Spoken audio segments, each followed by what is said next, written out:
Space Action Podcast! With your hosts, Chris Carson and DC and Shama. Welcome to Space Action Podcast, a division of Space Action Heroes, a webcomic you can find at spaceactionheroes.com. I am Chris Carson. Deniso and Shama. What are we talking about this week, DC? We are taking a 25-year silver anniversary retrospective look back on the year 1994. What a year it was. God damn, what a year it was. And so I watched I mentioned this earlier, that I watched a 13-minute YouTube video where it was about basically 2-second clips from literally everything that came out in 1994. It was quite a nostalgic bucket of ice water over my head. But I wrote down, because I figured you had a bunch of stuff too, I just wrote down a bullet point list of ridiculous things from that thing. Mm-hmm. So I guess we can just hop around. Just hop around. I mean, I'm just trying to think. So I was 7, going on 8. I hate having to date myself. Said it before. Who gives a fuck? I know. So in 1994, I was 12. Uh-huh. 12 turning 13. So we were still wide-eyed, like, the world is our oyster. Look at these amazing things. Yeah, just coming out of Jurassic Park. That was the thing that made me want to make movies. I was like, I want to do this. Yeah. I think I would have been neck deep in alternative grunge music. My sister, if I was 7, 8, she would have been 15, 16, and she was in high school. And she came back from Toronto, like, have you heard about these bands from Seattle? They're saying it's like this new wave of music called alternative. Really? Yeah, and she made me this mixtape of like Alice in Chains, U2, Pearl Jam, Nirvana, and just all these fucking little alternative bands. I remember I memorized all the words to Jeremy by Pearl Jam. Oh, yeah? So like early 94, like I'm just looking at the music list earlier, it was kind of nuts. Like it makes me realize music and movies, I haven't really looked into television, but everything was firing on all cylinders at that point. We made the point with the Matrix podcast saying that kind of was the apex of Western civilization, and when you looking at what happened in 1994, looking at what happened in any year in the 90s kind of proves that. Yeah. On that topic, though, in the late 90s, I remember having a similar experience with ska. Because this new type of music, ska, the mighty, mighty boss tones, and then it came and died in like 2 years. Pretty. It just came and went. I remember being so confused by it, and all my little punk friends were all into it. Ska is essentially, don't get me wrong, you put on Sublime, I'm all in, but it's so weird. It's like the disco of punk music. Yeah. Like, it didn't really kind of stick around. But then it has that Jamaican island sound to it, which is, so it's just punk with an upbeat kind of feel. Thing. It's so stupid. It's like someone figured out that upstroke guitar, like ding, ding, ding. And they just went nuts with it. It became a genre. I never understood it, and I still don't to this day. So what were your top movies of 94? Like, what was all the ones you looked at the list and you're like, holy fuck, that one? So again, 94 I was 12, turning 13. I remember the year before I was really excited for Flintstones, and then Jurassic Park came out, and that kind of sank. Right. And then I saw Flintstones, and even as a little 12-year-old, I was like, this is fucking stupid. I liked it. Really? As a kid. I guess you would have seen it a lot younger. There's something to be said about even a few years of if you see something at 9 versus 12. Right. It just completely obliterates it.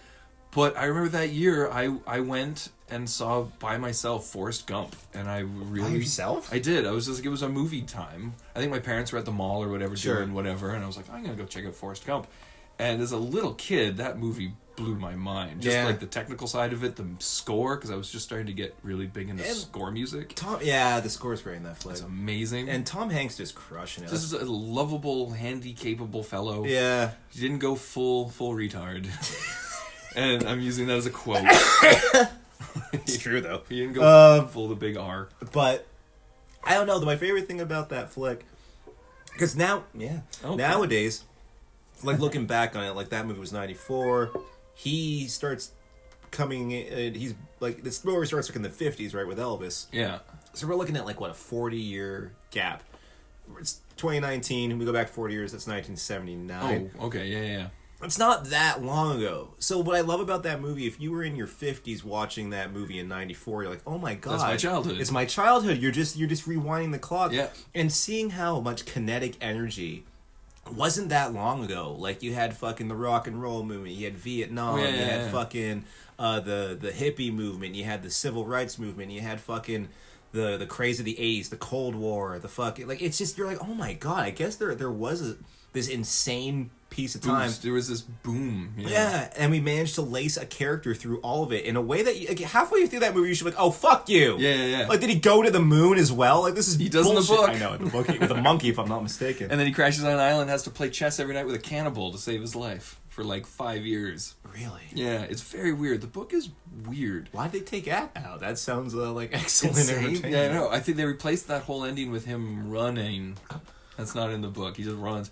Because the book Is that why that part sucks? Yeah, the book's not sweet at all. It's just a weird comedy kind of thing. It's not, like, it doesn't hit the same, in my opinion, it doesn't hit the same sort of social levels as the movie does. It's just weird. So I guess that takes Robert Zemeckis, because that dude always has an eye for shit in the past. Like, if you look at Who Framed Roger Rabbit or Back to the Future, yeah. like, the dude clearly has one foot stuck in the 50s. Oh, yeah.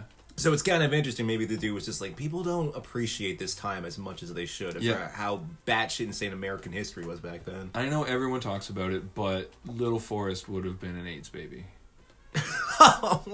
Because Jenny oh, I'm sorry, Haley Joel Osment, yeah, Forrest. Okay, yeah. Because Jenny definitely has AIDS when she fucks Forrest, so he was super lucky to not have gotten... Is that what she dies of? Because, yeah, she dies of AIDS. In the book? In the movie, in the book, she lives, but then in the sequel, he just kills her off unceremoniously, because the sequel's more of a sequel to the movie. He pulled all the Lost World. Man. But yeah, no, it's because in the movie, she just says, they got something, they don't know what it is, it's something new in the 80s. It was AIDS. And, like, it's implicated she'd be fucking around for a long time. And, and shoot needles. So, yeah. So it's 2 for 2. And she cleaned up after she banged Forrest and disappeared. So she fucked Forrest with AIDS. So does that mean Forrest has at least the HIV virus in his blood? Maybe Forrest, despite his, disadvantage, had the wherewithal to use a rubber. To use a condom? Because Sally Field suffered no fools, Chris. But Carson. But then she got pregnant. She got pregnant with his baby. Shit, never mind. Assuming, again, the other assumption being, is it even Forrest's kid? Is the AIDS baby even Forrest's kid? Because...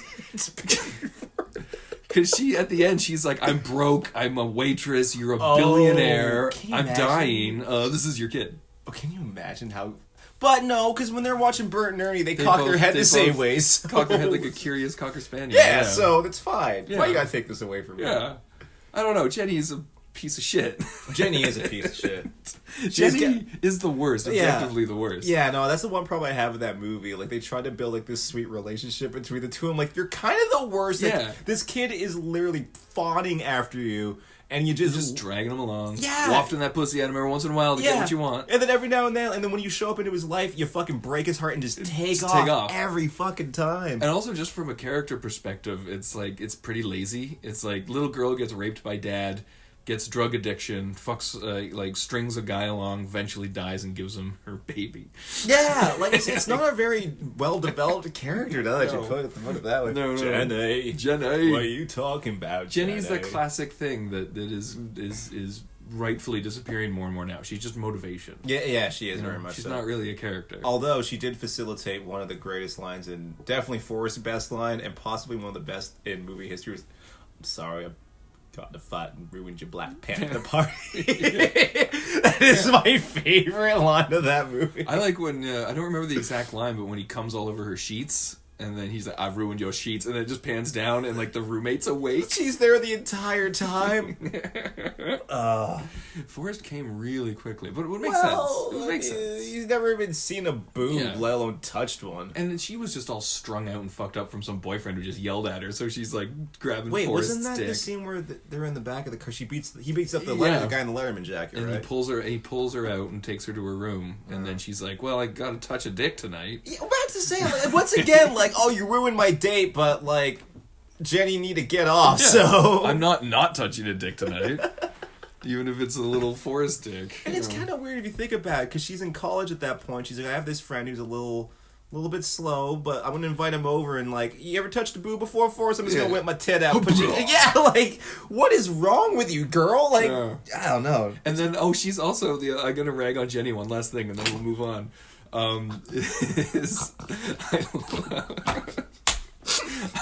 love when she's working as a stripper.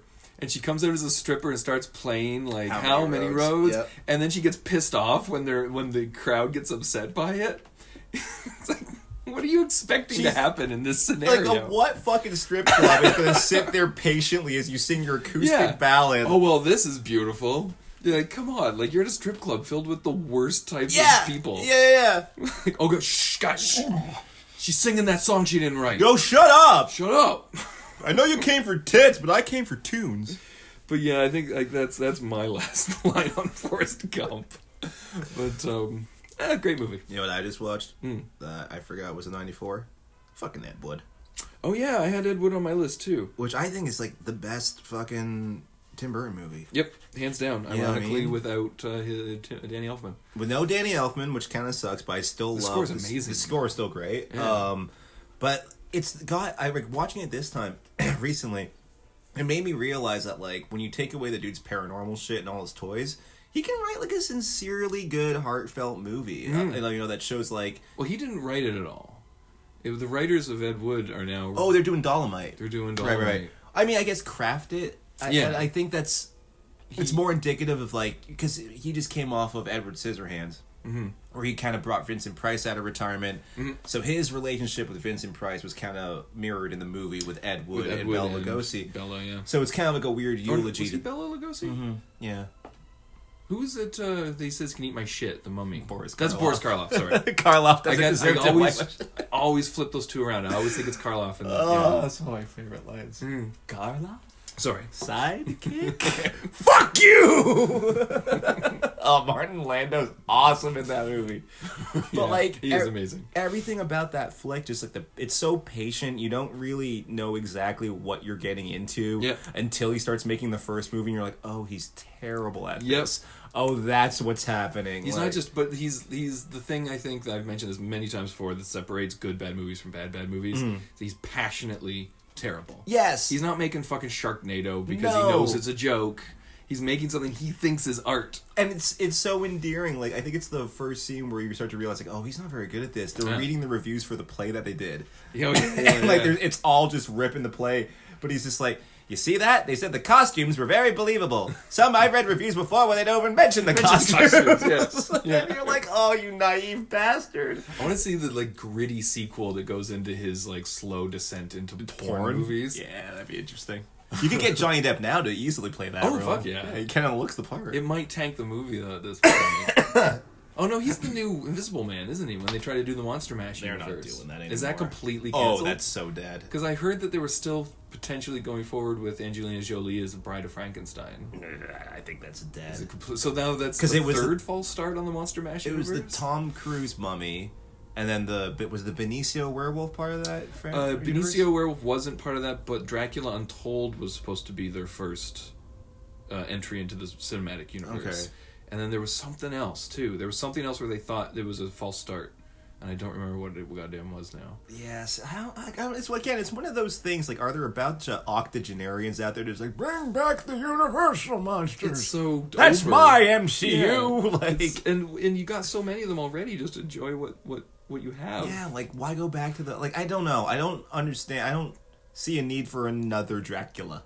No, Dracula's dead and loving it, you know what I'm saying? Oh my God. Right? Like, was that 94? Oh, I wish that was 94. I don't know. When was Bram Stoker's? That one was fucking... Bram Stoker's was that 90? I don't think so. 92, that would have come up. That sounds like it was 92. It's a little early. Like, if I'm looking at the cast, yeah, 92. 92. It's just a little too early. And then Dead and Loving It was later, like 98, 97, I think. Which is, it's just a ridiculous movie. Yeah, that movie was 95, actually. 95. We were off by a year. But, yes, enough with the Universal Monsters. Like, seriously, remake guys. Ed Wood. Your new Universal Monsters you've already beaten to death, when they're called dinosaurs. No, for real. Seriously. What else you got?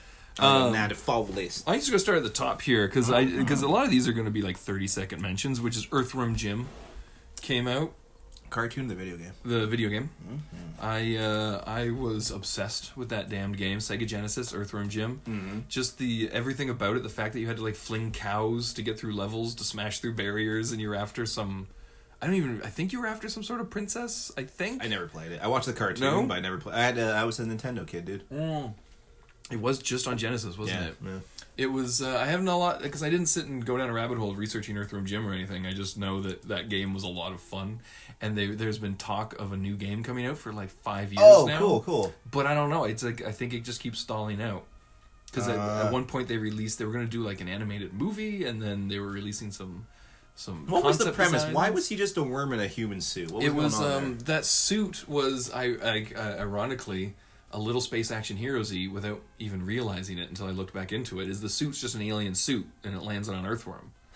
And so then the earthworm goes blah, and gets mutated into this like fight suit. And he's That's like, fucking clever. Okay, yeah. I like that. It just happened to land on. So it's very Green Lantern in a weird. Like the ring just picked him. It's very good. I went with Space Action Heroes, but that might have been a little self-aggrandizing. Little shameless plug. A little shameless plug right there. Space Action Heroes. SpaceActionHeroes.com. Yeah, .com. What else came out that year? Nancy Kerrigan happened that year. Wow! Smashing. That's my favorite part of the film. For those of you who don't know, she was an Olympic figure skater, and she didn't like the competition, so she smashed out the knee with she had her boyfriend smash out a woman's knee, Tanya Harding's knee with a crowbar, and got caught. It's sort of like that whole, what's his name? Jesse Smollett? It's like, I think he got it backwards, man. Tanya Harding organized the attack, and Nancy Kerrigan was the one. she was the victim. She was the victim, yeah. Okay, so... in January 1994, an assailant used a police baton to strike Kerrigan on her landing knee. The attacker was hired by the ex-husband of her rival, Tanya Harding. And so did she... much like having acid thrown in your face, did she pretend she knew nothing about it and then got caught, or was it immediately sort of... I mean, it's not a lot of fucking paper to follow. Right, yeah. And I think I remember the footage. She was coming off of practice during the 94 Olympics, and this dude just runs out with a baton, and it's like, okay, who else is this emotionally invested enough to stop you of all people? Why do it in public? Why do it in public? There was cameras rolling and everything. Why don't wait till she's getting out of a cab at Seriously. 11:30 at night? Push her down some steps at the hotel. Right? I never understood this crime. It was one of the most bizarre things that ever happened. But again, I just love that. Wow. What was the other? I had another. OJ. Oh, the famous Bronco. The juice. The famous Bronco chase happened in 1994. Turning on the news as a little kid, not really understanding what the fuck's going on. You're like, what's going on? It's like a car chase on TV. I remember we were watching The Simpsons, and then Fox kept being like, we have breaking news on the blah blah. Yeah. And I was like, fucking who? And my dad had to be like, remember the guy from the Naked Gun movie? I was like, what did he do? He killed his wife. I was like, what? Wife and a dude. And her boyfriend. Yeah. And it was kind of the weirdest thing, because I think that's the first high-profile case where a celebrity was charged with murder. Yeah. Let alone the drama of him leading a slow car chase in the middle of L.A. Yeah. I mean, one, innocent people don't fucking do that. No. And then it became a race battle at that point. Where it didn't matter if he was guilty or innocent. It was about all the fucking riots and shit that were happening. Well, and also because Furman, one of the investigators, Super I think... racist. Yeah, exactly. So it became this race thing where all the black people were on OJ's side. I was like, guys, there's a dead woman and her boyfriend in the wake of this trial. Like, what the fuck, dude? That's like that... I'm going to reference the Bill Burr from The New Paper Tiger, where he's like, he just says, at one point there will be a female president, and all the women start going, woo! And he's like, you don't even know her fucking platform. She has the same genitals as me. That's so true. That's how I felt during the whole OJ thing. People were like, free juice, let the juice run. I'm like, no. That motherfucker's guilty as shit. Remember after he was acquitted, he released a book called I Did It with a tiny little if? Yes. A tiny little if. So or it just said, I did it. If you watch when they read him the not guilty verdict, he goes, yes! Yeah. Like, again, innocent people don't fucking do that. Like, and then the Seinfeld bit about the glove. Remember they had him try on the glove, and the glove didn't fit. And then in Seinfeld, it was the bra. The glove don't fit. You gotta quit. It's gotta fit up against the skin. Yeah. You can't put a bra over a t-shirt. Oh, Luann Mishke. She was the heir to the Hershey's chocolate bar. She was. Fortunate, right? And she's wearing it like a top. Yeah, she was wearing a bra like a top. One of those episodes as a kid, I was like, I want to watch Seinfeld. Seinfeld's the greatest show right now. Why can't they all have braless women?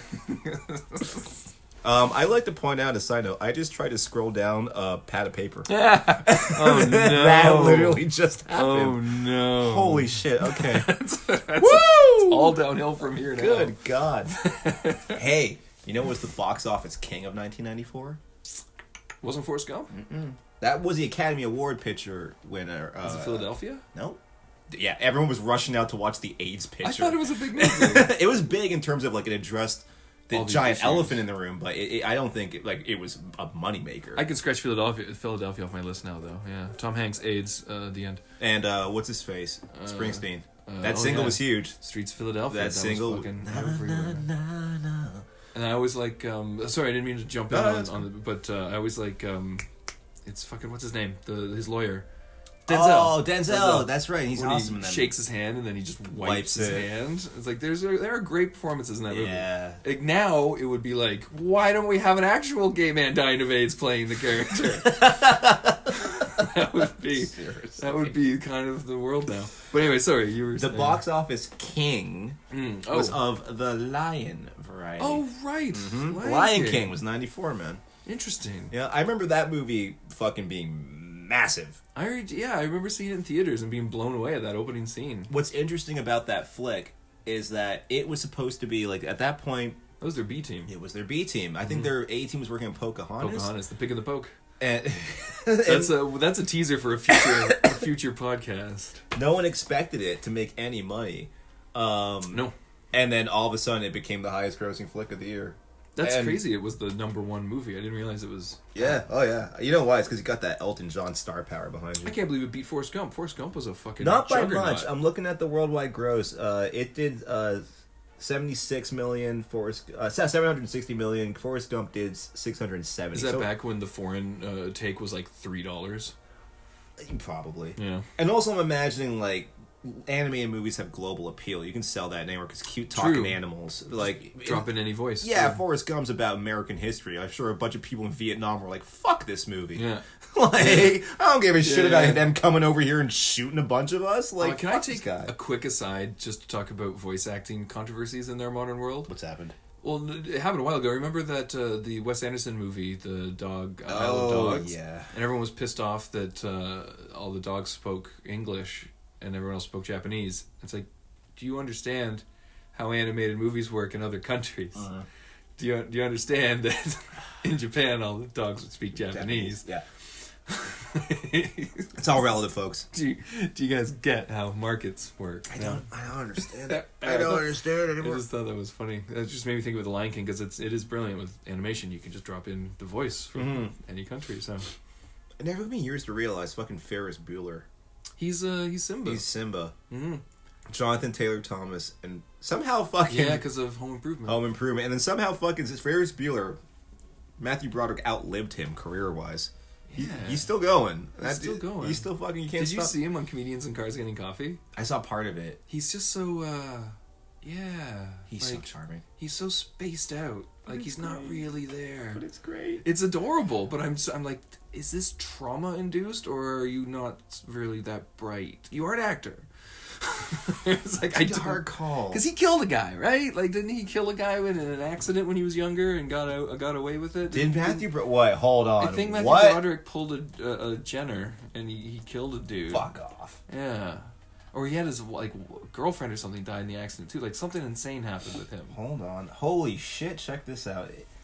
August 5th, 1987, while driving a rented BMW, Broderick crossed into the wrong lane and collided head-on with a Volvo driven by Anna Gallagher, 28, and her mother, 63, killing both instantly. Yeah. He was vacationing with Jennifer Grey, who they were dating. Lucky bastard. And the crash publicly revealed their relationship. That's the takeaway! Fuck you, internet. Jesus Christ. But yeah, so I wonder if he's just a little broken, or if Well, this testimony, listen, this is his testimony. I don't remember the day. I'm going to try to do my best, Matthew Broderick. I don't remember the day. I don't remember even getting up in the morning. I don't remember even making my bed.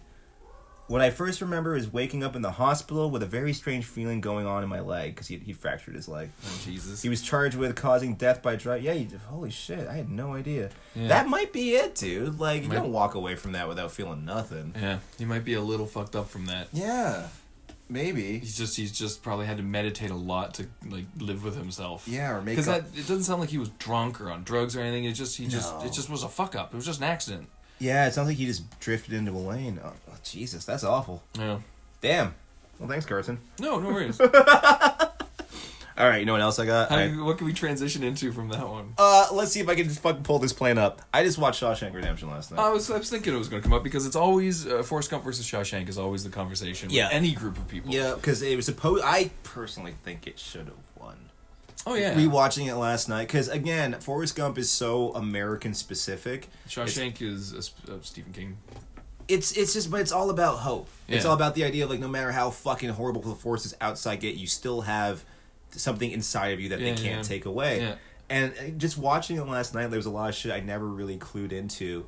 Like, for example, whenever they start fucking putting together the library and all that, and Andy just keeps having these projects to keep himself preoccupied. Like, if it's not the rock hammer, it's putting together the fucking library. If it's not the library, it's Tommy, the kid. And just slowly, it all starts to get compromised and corrupted by fucking one of the greatest villains of all time. Do you want, while you're looking that up, do you want to know something sad? What? I haven't seen Shawshank Redemption in probably 20 years. It was Really? 25 years old. And I saw The Green Mile once, and I always mix imagery. Okay. Because they're both Stephen King short films that take place in a prison. It's true. So I'm always mixing the imagery of the hallway and the guy with the mouse. I'm like, is the guy with the mouse, is he from... No, he's from Are Green they Mile. both Frank Darabont, too? Yeah, I believe they are. So same director. It meshes together in my brain. It is the same director. Yeah. And then also, what's that guy who's Frank Darabont always uses him in his Stephen King movies? He plays Haywood in that movie. I forget the name of the Barry actor. Pepper? Yes. The noted Scientologist Barry Pepper. Is he really? He is. How do you think he got into that Scientology movie, Battlefield Earth? Battlefield Earth. Was that 94? Man, I wish Battlefield Earth was 94. That movie is a clusterfuck. No, wait, William Sadler. No? Okay. Yeah, William Sadler. He's been in he's in The Mist. He's Oh, in that guy. The Green Mile. He's in this flick. But he's so sweaty in that flick, in Green Mile. he is. Well, I mean, he's in prison. He's supposed to be in the South. It's fucking awful. Yeah. But the easiest way to delineate them is that in fucking visually, Shawshank's very bright. Green Mile's very dark. It's very washed out. That was the beginning of that whole goddamn teal movement. Yeah. I can't fucking stand it. It looks very much like the Godfather, that movie. Everything's black in the background, but the characters are lit. Mm-hmm. And two, the guards in Shawshank are dicks. Yeah, the guards are so lovable. They're so like Clancy Mile. Brown is second only to like Arlie Ermy in Full Metal Jacket. It's just dickishness. Those dickish authoritarian figure, but with the fuck you tell me, fuckstick. They're all addressed to you. He has some of the best lines I have ever heard in that movie. You need to get fuckstick back into the vernacular. Fuckstick, the one I use regularly. It's whenever he beats the shit out of the fat guy on the fresh fish scene, and he's like, if I so much as hear a mouse fart in here, I swear by God and Sonny Jesus, every single one of you will visit the infirmary.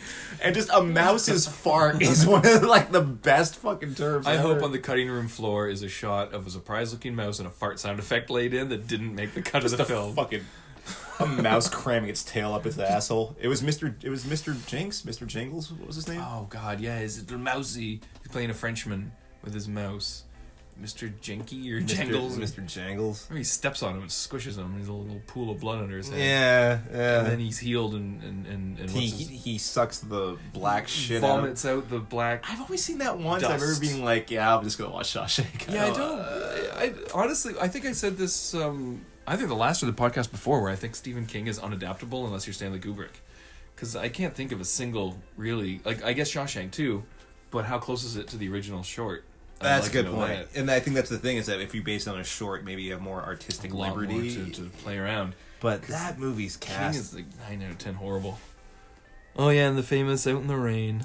Well, that's the funniest thing I loved about Shawshank Redemption. The poster totally ruins the end of the movie. That he got out? That he gets out, he's in the rain. Yeah. It always killed me. Tom Hanks, Tom Cruise, Kevin Costner, and Tom Newman. Tom Hanks, Tom Cruise, and Kevin Costner were all fucking attached to do Andy Dufresne as a character. Which, like, I wouldn't peg Tim Robbins necessarily. Kevin Costner would have been horrible. He would have been terrible. Because that would have been star power, Kevin Costner, spotlight, and also bullshit. he just looks too mean. Like, Tim Robbins has like this naive, boyish look about him that entire movie. Even despite the fact he's like 6'2". Yeah. Like, he's just so baby. Hudsucker Proxy drives that home. Oh my God. You know, for kids. Sorry. Yeah, like compare him to that movie. Like he's such a cartoon character Yeah. in that one, but this one, like I just watched it again last night how much he downplays Andy, of just like that scene where he's like, I didn't kill my wife Red, but I put her where she was when she died, kind of thing. And it makes you realize like that's what I love about Andy's character is like he's just pure unbridled hope. Yeah. Like when you see him on face value, he's just you can miss him in a lineup of one. But when you start to talk to him, just how inspiring he gets, the whole Jesus parable of that movie of he's this guy who comes to them and spreads like this message of like hope and inspiration, and then he leaves throughout the prisons, and then all the prisoners tell stories about him after he's gone. Yeah. And like it's just kind of like this really interesting thing of like he is this beacon of like he's E.T. for all intents and purposes, you know, like except his toy didn't look like a dildo. no, instead of like a little shiny finger, he just gets raped a He lot. just gets raped a lot, I hear. A lot for like 2 lot. years. He gets raped by the Yeah. ginger from fucking Rush Hour, Yeah. who's also the dude from Aliens. Damn, Vasquez, you just too bad. Oh, yeah? Yeah, like that guy was everywhere in the 90s. Raping everybody. I don't think he raped Vasquez. I read between the lines on that one. Maybe remember he's like, once you've had Kaluni and Poontang, you can't maybe like The only mention of another alien in all of that entire franchise. maybe it's like the government knows about aliens, but no one else does. Or is that just like the name of a colony? Or people. And the people there is like saying once you've had like, I don't know, Dominican. Norwegian pussy, Yeah. you know, you never turn back? Possibly. Is it that what he meant? Because it was like Alturian Poontang or Yeah, something? yeah, yeah. I never thought that. I guess it could be just a colony of people. Yeah, maybe. And they're all just super slutty. Kind of takes away the mystique of like I thought they were having sexy space sex like Captain Kirk, like We just tentacles wrapped around yeah, them dude, and- like Ego, the living planet, just Yeah. banging their way across the Slurping. galaxy. The Mask. Which is the only Jim Carrey movie I like from that era. I legit like. I'm sorry, I know that's not a popular opinion. Well, didn't you say Dumb and Dumber, The Mask, and Ace Ventura all came out in 1994? They're all 1994. Yeah. Because I love Dumb and Dumber, as you know. That's I one of know you do. my favorite comedies. Somehow It's like- we're still friends. Austin Powers and Dumb and Dumber are my two favorite dumb comedies. They're so amazing, and The Party. Peter Sellers' The Party. Okay. Which is just as stupid, but it's just older. Yeah, I the reason I can dig The Mask over Ace Ventura and Dumb and Dumber is that at least there's a reason he's an idiot. Right. I just don't like whenever Jim Carrey's character is a fucking idiot. Well, Dumb and Dumber, they're supposed to be two dumbass people. Well, Dumb and Dumber, I kind of like, again, I give a little bit more credence than Ace Ventura because it's like, they're not really dumb, they're just assholes. they're They're pretty just kind of much. selfish assholes. They're unobservant assholes. But like, Ace Ventura, I'm like, why would a pet detective be this Yeah. essential? Who would hire this man? I know this is a comedy, The but writer was pissed because he envisioned it as like a Fletch type movie. see, I can see that. Yeah, and then he came in and started talking out of his butt and doing his whole living color routine. And Yeah. everyone was like, what? Yeah, see, that's why It was huge. That's where I fall off, but people loved it. The Mask I can follow a bit, and also I'm a sucker for Looney Tunes and Tex Avery. Right. So like all those like references, like the wolf and all that shit, I can Yeah, get into. yeah. But I don't know, like I'm also it's kind of a film noir. It's very film noir in its look. It almost kind of reminds me of Dick Tracy in its aesthetic. In a couple- strange way. Yeah. I guess because it was a comic book, they were doing that bold comic book lighting Totally. of the early 90s. No one ever seems to be perturbed though in that movie that this green-faced psychopath shows up to a nightclub seemed fine with it. whose face stretches in like cartoon-like proportions. Moves on. Everyone just kind of ignores him. It always bugged me about that movie. I'm like, what exactly is going on? Do you remember Son of the Mask? I don't think anyone chooses to remember Son of the Mask. They released some dancing baby trailer like the summer before it was supposed to come out and hadn't even started filming it yet. Was that what happened? Yeah. With the not the Loki. Yeah, it was The Loki mask. Yeah, with Alan Cumming. Yeah. And it was about a guy. No, it was a really like a Jeff Dunham type comedian guy. And then he wore the his mask. face, but I can't remember his name. And the Hold on. whole thing was because they didn't know what to do because they just had a teaser trailer of a dancing baby and they were like, The Mask 2 coming next, blah, blah, blah, blah. And then It was Jamie Kennedy. Jamie Kennedy. And then so the thing is he's wearing the mask when he impregnates his wife, so the baby has the power of the mask just in him. And so it's just a CGI, like early 90s CGI person. So I mean, it makes Tarkin look good. You know? And it's just horrible. And it also began the trend of like people making awful Jim Carrey sequels without Jim them. Carrey. It's like Dumb and Dumberer. Yeah, it's like, what are you doing? Unless you have the dude, don't fucking do it, man. Wait, was the sequel Dumb and Dumber 2 or was this sequel Dumb and Dumberer? Because the third one, I which thought is Dumb and- technically the sequel, was that just called 2, but T-O-O? T.O. T-O, Dumb and Dumber 2? Yeah, that's the second one. So that's the second one. That's the third. I'm sorry, that's the one with Lloyd. That's the Harriman. actual Yeah, sequel. they came back. And then the prequel is Dumb and Dumberer. Dumberer. When Harry met Lloyd. When Harry, that's it. So they're riffing off of another movie's title. So basically what happened... It's always a good sign. Yeah, right? Yeah, the Farrelly brothers didn't even touch that middle one. No. They weren't involved at all. And the sequel was absolutely the worst thing I've ever fucking seen. But like that's my point about Dumb and Dumber. I'm like, this is like... lightning in a bottle. Yeah. Like why you thought you could do this twice is a fucking stupid idea. I don't know. Maybe it's just the timing of Jeff Daniels and Jim Carrey's delivery that draws me into it so much, or just the sheer like it is the cinematic equivalent of laughing at someone slipping on a banana peel. Like it is like old school vaudeville stupid. It's just so dumb, and for some reason it tickles my fancy every single time I watch it. The Farrellys do have a very unique, dark, cruel sense of humor, which I find hilarious. Like that, the one part I will give you that makes me laugh every fucking time I watch that movie. The blind kid with the bird. The little bird. That's the funniest fucking shit I've ever seen. Like, it's like duct tape his head back on. It's so, Pretty bird. So, like, so fucking and they funny. like just kill people. Like they do a hot sauce challenge that causes the guy, they change his pills out. Remember the guy that's trying to kill them? Yeah. That's why I like it more than I think any other Jim Carrey movie, because it doesn't make any sense. It's like a road movie where assassins are after them because they're trying to deliver a briefcase to a girl he's obsessed with. It's a little like what's it called? The difference between The Hangover and Dude, Where's My Car? That one is The Hangover. Yeah. You know what I mean? Like, Dude, Where's My Car is just like, oh, you're not trying. But I can see the effort being put into Dumb and Dumber. At the time, I remember, because I was right in the middle of smoking weed. Dude, Where's My Car was great, and I've only watched it once. So it was like an 17 or 18 or 19-year-old getting high and going, oh, Ashton Kutcher, man! I want to do a quick aside, too, again, just about Ashton Kutcher. I've been... Because you don't understand my love of Frasier. Yeah, I don't get it. I love Frasier. Which also, if I'm not mistaken, was 94?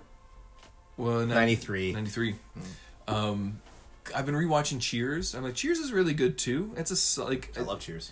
But I don't see any real difference between Cheers and Frasier watching them in bulk right now. I'm like, it's literally the same people making it. So it's just they just focused on one of the characters and then made almost the exact same show. Like Ted Danson's character is Roz, and then like every character in Cheers is sort of represented in Frasier. I can see that. It's I love Frasier.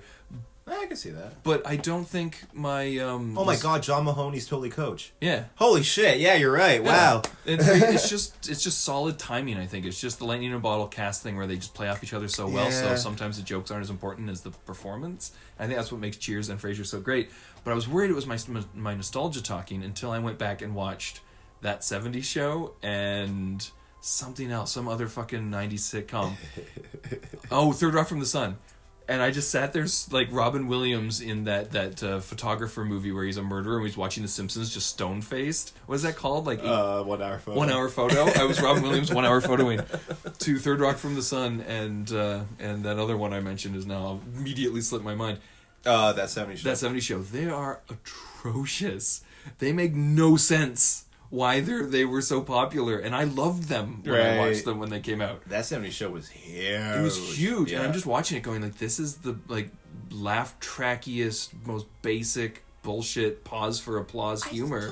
I like to think it's been a while since I've seen it, but I like to think that 70s Show would hold up. It does. For me, it doesn't at all. I was never a Third Rock fan. No, Third Rock from I love Third Rock from the Sun. I love that 70s Show, and because I was like, I can't, like, I'm an objective person. I can't be blinded over Frasier. Right. And so I went back, and that's why I started watching Cheers, because I never had seen Cheers. I'm like, this is great. But it gave us Joseph Gordon-Levitt. That's true. And he's charming as fuck. So there it is. It's just unwatchable. What else we got for the 90s? You know what's not unwatchable? Pulp Fiction. Pulp Fiction? 1954, baby. That's the one that made Tarantino, arguably, because Reservoir Dogs was popular, but it wasn't. He got a screenplay win for that one, so I think that's what really boosted it. Yeah. It was like it could be like an Academy Award winning movie, Pulp Fiction. Yeah. And actually, now that I think about it, didn't Uma Thurman and fucking Sam Jackson get Oscar nods for that flick? Maybe. Nominations at least. Yeah, I'm pretty sure they got. They got. Did they ignore Travolta because he was like screaming about Scientology at everyone? Well, I think he fucking got it kind of pushed to the side because he already had a thing. But like Uma Thurman and fucking Sam Jackson, people are like, who are these guys? Right. Like, where'd they come from? You know what took me years to figure out about Pulp Fiction, and it's something that only if someone who watched it for like a new fresh pair of eyes could have realized. I never did.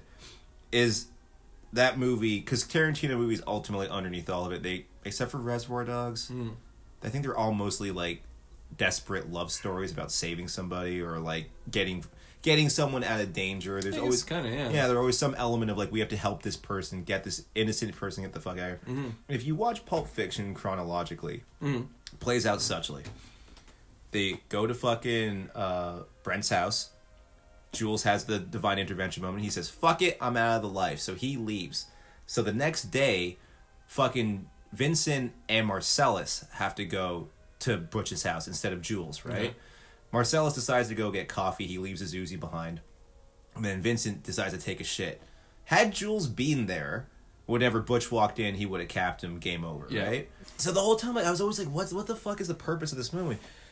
And I always bug me, Fabian. Why does Fabian get so much screen time, despite the fact she's just this weird kind of like light character, French-ish kind of character who just doesn't really do. With a little pot belly. Like, granted, like they're adorable together. It's one of my favorite on-screen couples, just because he's this raging lunatic and she's just this tiny little innocent thing. He probably fucking backhanded her a few times. The sad truth. I rewatched it recently. I don't think he does. No, dude. You think that's the thing? Because you could have easily put that in there, but there's a moment I fucking love in that movie. It's the long take whenever he's on the bike. And she comes down, and he's like, "Baby, we gotta go! Come on!" She starts crying. He's like, "I'm so sorry, babe." Like, just he can't even stand seeing her cry. Like, he can't. He doesn't like hurting her. He's a violent asshole in everything in his life except for her. Like, he's his one thing. He's like, "You're my life. I want out of this."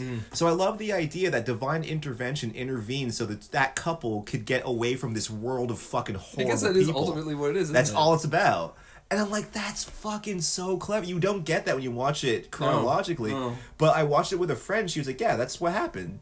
Yeah. Sam Jackson wasn't there, so, Travolta dies. He makes his truce with fucking Marcellus, and then they get to live happily ever after. I'm like, holy fuck, that is what Pulp Fiction's about. Like, do you know if it was always intended to be out of sequence? I don't know. I've always wondered that ever since Sally Menke passed. And all the movies tend to be less...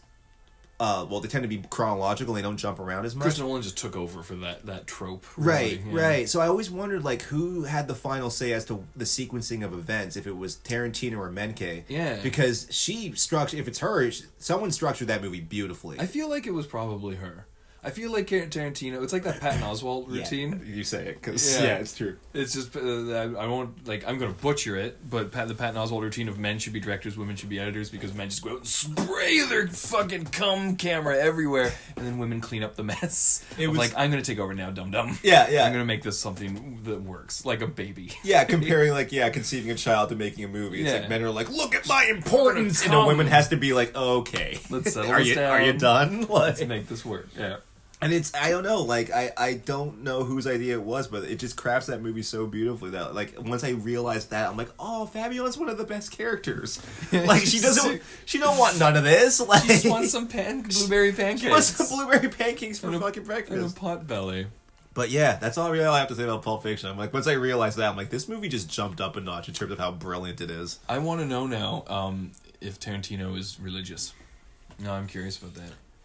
Because you never know, right? You never know. It's like finding out Beck's a Scientologist, and you're like, fuck! Yeah, you never know. Like, if you could be a Bible thumper underneath it all. You never know. Yeah, it does come up a lot. We just watched Death Proof again the other day, which Is there a lot of... No, but I think there was at one point someone's wearing a cross, or am I still thinking of Shawshank? Was it a cross hanging off of a little toe? There's way more foot shit in that movie. Oh, yeah. Like, to the bunch point, of girls hanging out. To the point where, like, Kurt Russell's like leaning on Rosario Dawson's toes and licking them. It's like, dude, subtlety. We get it. Like, what are you, Randy fucking Newman? Like, subtlety, dude. I guess he doesn't count that as a Tarantino movie because Hateful Eight was his 8th film. It should have been his 9th if they counted Death Proof. But I love Death Proof. It's a weird little like 2-act exploitation grindhouse thing. Yeah, it's great. No, the first time I watched it, I think I did Planet Terror and... I can't do Planet And Terror. that was just it. I did both back to back, so by the time I got to Death Proof, I was so tired. I was like, oh, I think I'm done with this. That's what it was like seeing in theaters, and they knew, because they knew everyone would walk out after Death Proof. Right. So yeah, you put the headlining act. Yeah, that's at the end. And so I remember sitting through theaters like, oh, fuck, this stupid Josh Brolin nightmare is never going to end. Yeah, that's true. He bit the thermometer. Does she have a fucking shotgun, machine gun For a leg? Okay, we're going there, Rodriguez. I hate you, Rodriguez. But yeah, no, I'm watching it again this time, like divorced from fucking from Planet Terror. It was a lot more like it's one of my favorite new feminist movies ever made. It's so weird. Yeah, and I love how it turns on a dime. Like it's almost the exact same story. But then she shoots him. She just shoots him. Yeah. It's and then immediately the narrative flips and you're like, everything's backwards now. And then he's such a little bitch. He becomes such a fucking bitch. Oh my god! He's running out of his car. Oh, Kurt Russell! I don't want to take away anything away from Rosario Dawson, Zoe Bell, and I forget the name of the other actress, the one who's driving. The little wide-eyed one. Yeah. And also Mary Elizabeth Winstead, who I didn't even. Oh yeah, I didn't even recognize her. She's there too. But I don't want to take anything away from those two because they're awesome. But Kurt Russell, when he's shrieking, like he's just such like a breaking. Oh, it's the funniest, like crying and shit. I'm sorry, I was just playing around. I'm sorry. And goddamn, if I don't want nachos now, even just thinking about the scene of him eating nachos, right? This just makes it look so good. He does it 3 times in Pulp because I think you said before. That's his point. If you're gonna have food on camera, your audience wants to eat that food, or you failed. The Big Kahuna Burger. Yeah, that looks so good. The fucking milkshake. Yeah.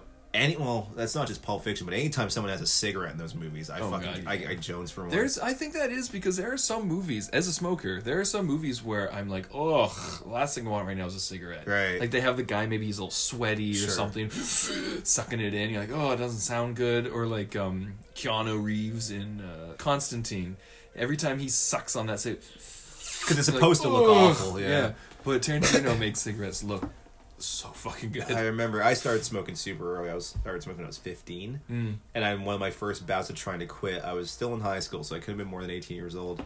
And it was like day 1, and I made the mistake of popping in Reservoir Dogs. Yeah, no. And the opening scene... Smoking... It's like constantly. 7 dudes making cigarettes look like the most delicious thing on the planet. And I was like, I literally paused it, went out, got a pack, and it came back. I was like, fuck. God damn it. I'm in the throes of just trying to cut down now. I got the nicotine lozenges. Would you switch to a vape? Not now. Oh, I think I would have before they got in bed. Apparently, with the corn industry and its collapsing fucking lungs left and right. I think it's that was more so people just because you can buy there's the Juul pods and then there's like the little accessory ones that have like THC and the ones that Juul can't license and all that. So these little side ones I think are the ones that are like causing health issues. I just don't trust them at all anymore because if rewind the clock to 2009, I am the #1 vape supporter because I'm like all it was nicotine molecules suspended in H2O, heated up artificially until it becomes steam, and you inhale it. Easy peasy. Government of Canada was lobbied by Big Tobacco, made them illegal. Couldn't fucking get them. So what happened when they suddenly became legal? Well, Big Tobacco got in the game. Right. Started making deal with corn industry. Started buying up all the trademark companies that invented these things. And it's now like they're Darth Vader teaming up with Hitler, like the 2 worst corporations possible. And now, surprise, surprise, they're legal in Canada and they're fucking collapsing people's lungs. So thanks for taking something pure, much like tobacco, and fusing it with horrible chemicals and killing everyone. I think I've ballyhooed many a time about how irritated I get by anti-smokers. Right. So I'm like, you are really just trying to band-aid cancer here. Yeah. Actual tobacco burning is no worse for you than having a cup of coffee and sitting next to a campfire. Yep. All the chemicals are what skyrocketed cancer rates, with skyrocketed lymphoma and all these things, and put a strain on our medical system. Right. You won't lobby to get the chemicals taken out. You just want to make them illegal. Well, and also that will fucking it takes the fucking pressure off the tobacco industry. Like, no, it's not necessary. It's tobacco's the issue, and all the shit we're putting into it. Like, no, it's insane the mindset though when you meet like an avid anti-smoker. Like, my father had lung cancer and died when I was 6, and blah blah blah. And you're like, but you're so passionate about it, you've lost the logic of it. Yeah. Of like, if 3 companies made all alcohol in the world and they started putting arsenic in the alcohol, would you outlaw alcohol? or would you fight to get the arsenic out of the alcohol? Because that's what happened with cigarettes. That's a really good point. Right? It doesn't make any sense to me. No, it does not.